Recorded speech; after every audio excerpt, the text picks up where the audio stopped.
Welcome to our exploration of Surah Al-Fātiḥah, the opening chapter of the Qur'an.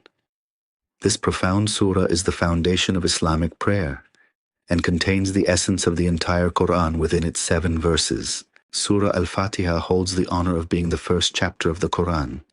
It is also known as the mother of the book because it encompasses all the fundamental themes found throughout the holy text. This remarkable chapter consists of exactly 7 verses. These 7 verses are recited in every unit of the 5 daily prayers, making it the most frequently recited passage in a Muslim's life. Every chapter of the Qur'an except one begins with the Bismillah, a powerful invocation that sets the tone for what follows. Bismillahir-Rahmanir-Rahim. In the name of Allah, the most compassionate, the most merciful. These divine names remind us of Allah's infinite mercy and compassion that encompass all of creation. With the exception of Surah At-Tawbah, every chapter of the Qur'an opens with this blessed phrase, reminding believers to begin all actions in the name of Allah. Ar-Rahman Ar-Rahim, the most compassionate, the most merciful. These 2 names of Allah emphasize His mercy. Rahman refers to His universal compassion for all creation, while Rahim speaks to His special mercy for the believers. The beauty of these divine attributes is that they encompass both this world and the hereafter, showing Allah's complete care for His creation. Alhamdulillahi Rabbil Alameen. All praise is due to Allah, Lord of all the worlds. This verse establishes that all gratitude and worship belong solely to the Creator. Allah is not just the Lord of humanity, but the Creator and Sustainer of all realms, the physical universe, the spiritual realm, and everything in between, from the smallest atom to the vast galaxies, from the seen to the unseen. Allah's dominion extends over every realm and every existence. The physical universe we inhabit, the spiritual realms beyond our perception, and all dimensions of existence fall under Allah's sovereignty. Ar-Rahman Ar-Rahim. Again, we are reminded of Allah's mercy and compassion. The repetition emphasizes the centrality of these attributes in our relationship with our Creator. This repetition of Allah's merciful names is not redundant. It's a profound reminder that His grace is universal and His compassion is endless. The emphasis on mercy appears 3 times in the opening verses, showing us that Allah's mercy precedes His judgment and encompasses all His actions.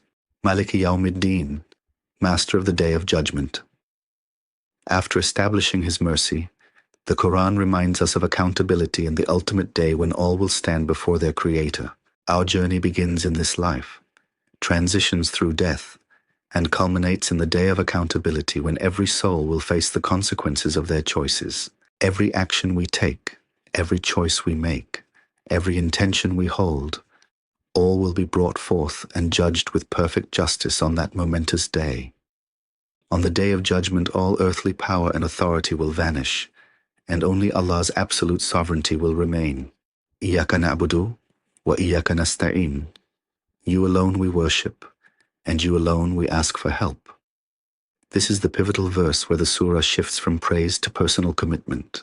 This verse represents a complete spiritual journey, recognition of Allah's uniqueness, devotion to Him alone, and surrender to His will. The emphasis on you alone is crucial. It establishes the Islamic principle of Tawheed, the absolute oneness of Allah in worship and reliance. After declaring our worship, we acknowledge our complete dependence on Allah for guidance, strength, and support in all matters. Verse 5 marks the transition in the surah from praising Allah to making our requests known to Him. From acknowledgement to supplication, true worship encompasses both devotion and dependence. We worship Allah alone, and we seek help from Him alone. Ihdina Siratal Mustaqim. Guide us to the straight path. This is the central request of the surah, asking for divine guidance to the correct way of life. The straight path is characterized by clarity, direction, and truth, a way of life that leads to success in this world and salvation in the hereafter. There is only one straight path, the path of truth, balance, and submission to Allah's will. All other paths lead away from this divine guidance. This request shows profound humility. We recognize our need for guidance, we request it from Allah, and we commit to following it once received. The straight path is the path of balance, avoiding extremes in either direction, maintaining moderation in all aspects of life. The straight path avoids extremes, neither excessive leniency nor harsh rigidity, but rather the balanced middle way that Islam prescribes. Islam emphasizes moderation, justice, and wisdom, the middle way that avoids both excess and deficiency in religious practice and daily life. Sirat al-Ladina and Amta alayhim, the path of those upon whom you have bestowed favor. We ask to follow in the footsteps of the righteous who came before us. These are the people who received Allah's special favor through their faith, obedience, and devotion: the prophets, the truthful, the martyrs, and the righteous. The blessed path includes the prophets who received divine revelation, the truthful believers who followed them, the martyrs who sacrificed for truth, and all the righteous servants of Allah. Ghayril maghdubi alayhim, not the path of those who earned your anger. These are those who knew the truth but rejected it out of arrogance and stubbornness. Waladalin, nor those who went astray. These are those who lost their way due to ignorance, confusion, or following desires without knowledge. Going astray means losing direction through confusion, lack of knowledge, or following misguided paths without proper understanding. The difference between the two groups is crucial. One rejected truth despite knowledge, while the other wandered without proper guidance. Both outcomes are to be avoided. Ameen. So be it. This is the seal we place on our prayer, expressing our sincere hope that Allah accepts our supplication. Ameen represents acceptance, affirmation, and hope. We conclude our prayer with this word, asking Allah to grant what we have requested. Ameen represents acceptance, affirmation, and hope. We conclude our prayer with this word, asking Allah to grant what we have requested. The complete prayer of Al-Fatiḥah follows a perfect structure.